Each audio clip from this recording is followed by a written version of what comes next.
ثم تناقض الآن بدأنا نلحظه خاصة في مالي الفرنسي الأمريكي. فما فكرة معناها أنا تخامرني كما يقول وحبيت ناخذ رأيك فيها. لو تشوف أنت مثلا كل المسائل اللي قاعد تصير من حيث الإرهاب وتمركز المجموعات الإرهابية، عندك في تونس على الحدود الجزائرية، في شمال مالي على الحدود الجزائرية، وفي ليبيا على الحدود الجزائرية، وكأنما المخطط القطري السعودي هو ضرب الجزائر لجرون مورسو، لأنه إذا يطيحوا الجزائر في المغرب العربي يطيح الكل بالتأكيد. هل عندك معناها شو رأيك في هالافتراضية الهيبوتيز هذه؟ صحيحة جدا. احنا مك تعرف ماذا يعكس الدول، يعني إيرادات الدول السياسية علامة وقت العربية أو جريدة الحياة تتبنى الجيا وتحط في صفحة الأولى كأنها متبنيتها. وقت الجزيرة تتحدث ما يحدث في الجزائر، وتوها عملوا قناة في لندن نعم يمولها أمير قطر مهمتها صباحا مساء تتحدث عن الجزائر طبعا بشكل سلبي. قناة المغاربية المغاربية أنا استدعوني 4-5 مرات، يعني عندي في أصدقاء خطهم أو تحليلي العلمي الموضوعي ما عجبهمش، ما عادوش يستدعوني، هم طبعا أحرار. لكن وهذه موجهة للجزائر، موجهة هي اسمها المغاربية لكن موجهة صباحا مساء للجزائر، واضح ان التمويل القطري لزعزعة الجزائر. انا اعرفهم مليح الجزائريين، اشتغلت عليها 20 سنة، يعني خدمت على الجيش الجزائري، على جبل الاسلامي للانقاذ، على ما يحدث الى اخره. هم يصطدموا بشيء اساسي هو الوطنية. ثم وطنية في الجزائر، الوطنية ربما اكتسبت من حرب التحرير، حتى نختلفوا في بعضنا كما معاوية وعلي ما تجينيش أنت من برا. ثم الجيش الجزائري أصبحت له تجربة كبيرة جدا في التعامل مع هذه الجماعات إلى آخره. ثم الجزائر عندها فائض مالي ما تحتاج لهمش، يعني عندهم حوالي 150 مليار يورو يعني في الخزينة إلى آخره. لكن يحاولوا بأي شكل زعزعة الاستقرار الجزائري، لأنه واضح أنه المستهدفين هم كانوا العراق، صدام حسين، سوريا، ليبيا، الجزائر. وهنا نقول لهم سياسة الكيل بمكيالين لم تعد تنطلي أحد، لأنه حدث في ليبيا وفي سوريا تدخل عسكري خارجي ضد النظام. في البحرين حدث العكس، تدخل عسكري خارجي لحماية النظام.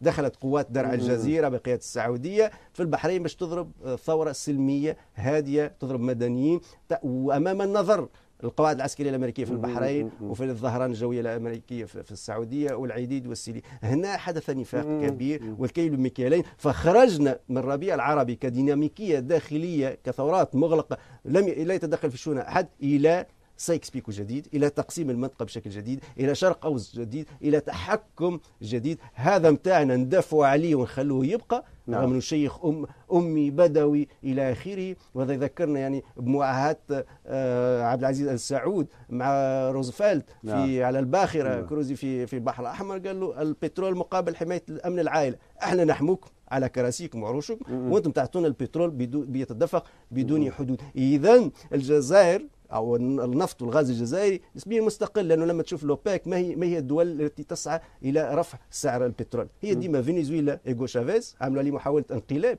السياسة رغم أنه نجح ديمقراطية، والجزائر وكان نسبيا القذافي والعراق قبل إلى آخره. هذه الدول التي تصارع في الأوبك من أجل رفع أسعار، وإيران طبعا أحسنت، إيران من أجل رفع أسعار البترول، في مقابل دول كما قطر والسعودية تأخذ أوامر مباشرة غرق السوق بالإنتاج. حسب رأيك أنت أنه استهداف الجزائر يعني بدءا بالمجموعات الإرهابية والسلاح الجوي الإعلامي، يعني هو يستهدف السيطرة على منابع النفط طبعا منابع النفط والغاز في إطار استراتيجية محاربة روسيا والصين. ما تنساش أنه الجزائر منذ الاستقلال اليوم لا تشتري إلا السلاح الروسي.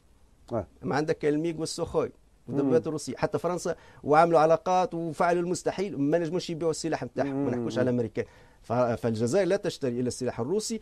البراجات والسدود والطرقات الكل من يقوم بها في الجزائر الصينيين احسن، لانه هي الافضل في الواقع من حيث الاسعار. الاسعار التنافسيه جيده جدا بنفس الكاليتي، يعني بنفس الجوده. فاذا الصين وروسيا مستفيدتان جدا من الاقتصاد الجزائري في اطار تعامل، بينما أمريكا والقوات التقليدية لم تجد يعني مكان لها في الكعكة الجزائرية كما يجب. فهنا يتم التوظيف، لأن المشكلة هذا الشباب اللي قاتل في سوريا يتم التلاعب به، راهو التلاعب ايديولوجي. يقولوا له كلموا شيوخهم في السعودية في قطر ثم ملائكة خضرة تقاتل، امشي يبدو تبدا قصص وخيالات وملك ونزل والى اخره. اليوم تنتهي المعركه وفت ما عادش ثم ملائكه. لما تكون معركه ضد اسرائيل او ضد امريكا ما ثمش ملائكه، ملائكه تنسحب لا خضر لا صفر، تنتهي المعركه. لان هم يوظفوا. لماذا قلت لك؟ لانه لما تكون استراتيجيه دوليه عند الجيوش، عند اجهزه استخبارات، عند الدول التي تعمل لها، والدول التي تعمل لها عندها شيوخها يأجوا يأجوا يأجوا يأجوا. انا نشوف في سوريا في الشعب، طيب في سوريا هذا يوسف القرضاوي يقول لهم اقتلوا على بعض مدنيين وعسكريين فلا فرق. بابا الفاتيكان المسيحي الكاثوليك يقول يا سوريين احقنوا دماءكم. وحل السلم يحقنوا دماءكم، دماء تسيل. فلماذا يقول الشيخ عرعوري الى اخره هذا يؤجج في القتل؟ لانه جتهم اوامر من الملوك والامراء، هم المتعهدين الثانويين، والملوك والامراء جتهم اوامر من يتحكم فيهم.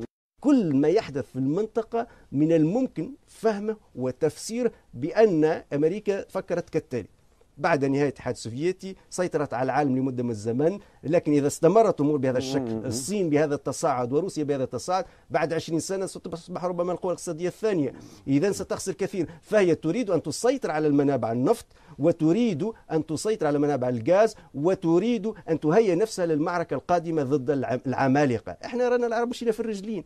هذا أنا يوسف القرضاوي أنا بفتي إلى الحلف الأطلسي لقصف ليبيا، ومن أنت يعني في إطار هذه الاستراتيجية الدولية، في صراع العمالقة الدول الكبرى التي تريد أن تهيمن على العالم. هذا لاحظنا لهذا السبب أمريكا هذا النظام يسقط، هذا النظام لا يسقط، هذا النظام يسقط، هذا النظام لا يسقط. ثم الأنظمة التي اهترت كما مبارك وبن علي تعويضها بالحليف الجديد بتوصية بريطانية وبتأثير بريطاني على أمريكا وهي الإخوان المسلمين.